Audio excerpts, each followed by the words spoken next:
TVK சார்பாக இப்படி தான் நடக்கும் அப்படின்னு நம்ம சொல்லலாம். இதற்கு எதிர்முனையில் இருக்கிறவங்களுக்கு வந்து பலவீனமாக இருக்குது. அவங்க வந்து இப்போ ஜெயிச்சே ஆகணும். என்னென்னா திமுக சார்பாக அன்பில் பொய்யா மகேஷ் அவர்கள் வந்து தோற்றுருக்காங்க. இப்போ உள்ள வந்து ஃபாலோ பண்ணல அவரு. ஆமா, ஊருக்கெல்லாம் ஃபாலோ பண்ணல. இப்போ அவர் வந்து தோல்வி அடைஞ்சிருக்காரு. உதயநிதி ஸ்டாலின் இப்போ உள்ள இருக்காரு. அவருக்கு துணையாக அவருடைய நண்பர் அன்பில் பொய்யா மகேஷை திருச்சி கிழக்கில் நிற்க வச்சு வெற்றி பெற செய்து அவருக்கு அனுப்பணும்னு நினைப்பாங்களா?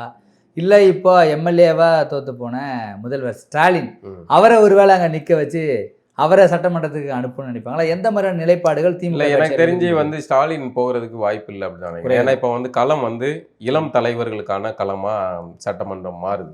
அப்படிங்கும்போது விஜய் வர்சஸ் உதயநிதி அப்படின்னு மாறும். இப்போ அண்ணன் சீமான் அவர்கள் வெற்றி பெற்றிருந்தால் அங்கே மும்முனையாக மாறி இருக்கும். அது நடக்கலை. அப்படிங்கும்போது ஸ்டாலின் இந்த இதுக்குள்ளே போயிட்டு உள்ளே உட்காரணும் அப்படிங்கிற மாதிரியான எதிர்கட்சி தலைவராக ஆகணும்னா ஒருவேளை அவர் உள்ள அதான் பையனை உட்கார வச்சிருவாங்க. அந்த மாதிரி ஆயிரப்போகுது.